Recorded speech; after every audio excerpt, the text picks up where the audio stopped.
Morning, good afternoon, good evening. We have a situation here. It is now almost the norm in Zimbabwe. Anyone who says something that the regime doesn't like is subjected to all manner of harassment and even killings. The latest one, the arrest of Blessed Mhlanga. This is just sickening. Benjamin, where are we going here? Good day to you and good day to our viewers. Thank you for joining us. You know, I'm not surprised at all. I'll draw your attention to an interview that Chris Mtsangwa did, you know, during the SADC summit, you know, when the SADC summit, during the chairmanship, of the SADC summit, when there was unrest that people wanted to demonstrate, during that week, a lot of people were arrested and kept, and they were denied bail and so forth. And he came out and he said it with his own mouth that we will arrest you for a crime that you are going to commit. Not that you have committed, but we think you're going to commit, until we have decided that it is the right time for us to let you free. So this should come to as no surprise that Blessed Mhlanga has been incarcerated for doing his job basically, and he never said anything that is bad. He just asked the right questions, and somebody did the answering. This should really not surprise us at all. This is what ZANU PF does, and they have said it that they will do it. The thing here is that we are dealing here with an illegitimate regime. I think that should be the overarching argument. ZANU-PF has never held free, fair, and credible elections in 45 years. Mnangagwa rigged the 2023 elections.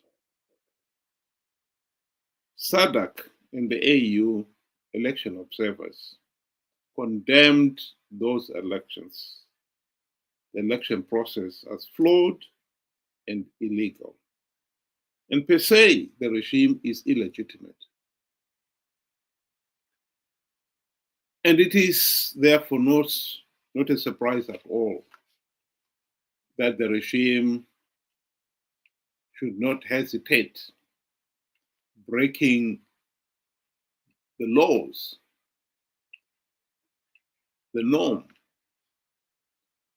denying people their fundamental rights and freedoms just to maintain itself in power. This is your classical case of shooting the messenger in the hope that the message will never get through. We have an illegitimate regime. And I think the question the people of Zimbabwe should now be asking themselves is, how long is this going to go on? How is this madness going to be stopped? And when is that going to happen? Benjamin. You see, this is what we are always saying each and every day. In the absence of democracy, there is no accountability. They do as they please and how they see fit. This is where we are. And the worst part is we are not learning anything from our past experiences. And it has gotten to an extent where they now brag on national television. They hold a press conference and then they actually tell you, we will release them when we see that the situation is good and ready. And I suppose the good and ready in Blessed Mhlanga's situation is when the situation has died down, when the Geza movement has died down, that is when we are actually going to see him walk scot free. As for now, when the tension is like as it is, we're not going to see, you know, we're not going to see any change. But we can get ourselves out of this mess. And for me, to answer your question, for me, the only way we can get ourselves out of, this whole ZANU PF, the circus mess that is there, is for us to find democracy. How do we find it? SADC and all the observer nations, they have always given us recommendations. Reform the system, change the way how you do things, especially when it comes to elections. They have said this over and over and over again. We feel that we can win rigged elections, and hence we keep participating in them. And lo and behold, you can never beat ZANU PF at their own game. That is just impossible. 24 years of rigged elections should teach us something. But unfortunately, we have failed to learn.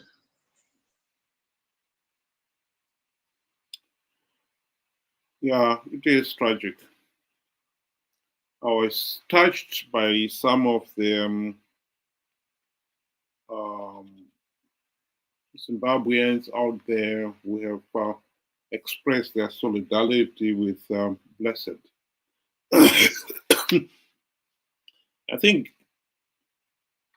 this has been going on, to be quite honest, since Jeff Nyarota's days at Chronicle when he revealed that there was corruption and he found himself in deep, deep trouble. That has never changed. We can name a whole list of victims of the regime tyranny in the hope of silencing all dissent. As long as we have got a corrupt, incompetent, and tyrannical regime that retains power by rigging elections, this is not going to end. And I agree with you, the only way is to stop ZANU-PF rigging the elections.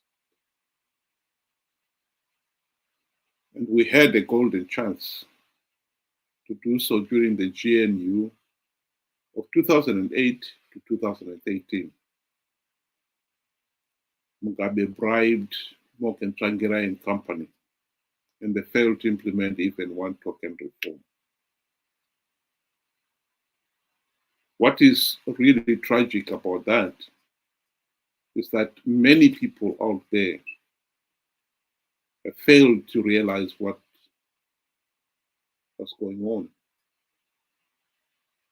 And so they've continued to support the opposition that had long changed its agenda, that had long stopped fighting in the people's corner to bring about democratic change. answer my own question, when and how change can come, I think the starting point has got to start with the people themselves, waking up to the reality that MDC, Triple C are no longer fighting in the people's corner. They failed to implement even one token reform in 25 years of the MDC, Triple C's existence. Why it has taken 25 years for people to realize that beggars belief. But even shockingly, that even after 25 years, with not even one token reform implemented, some people still do not see that MDC, Triple C are not fighting in the people's corner. What will it take to open their eyes? That is the problem. Some people believe maybe they've not suffered long enough. Well, if that's the case, then let's see whether another 5 years, 10 years of this will finally open their eyes. After 45 years of ZANU-PF blatantly rigging elections, it is simply unbelievable that anyone would believe idiotic lies from people like Chamisa that Triple C can win rigged elections because I've plugged all the vote rigging loopholes, when they can see with their own eyes that they had not done any such thing. That is our problem. It's a pity that people like Blessed Mhlanga here are suffering. And I think he's not going to be the last one. We'll see a lot more like him go through the mill. And at the end of the day, nothing changes. That is the tragedy of Zimbabwe. Thank you very much. Have a good day.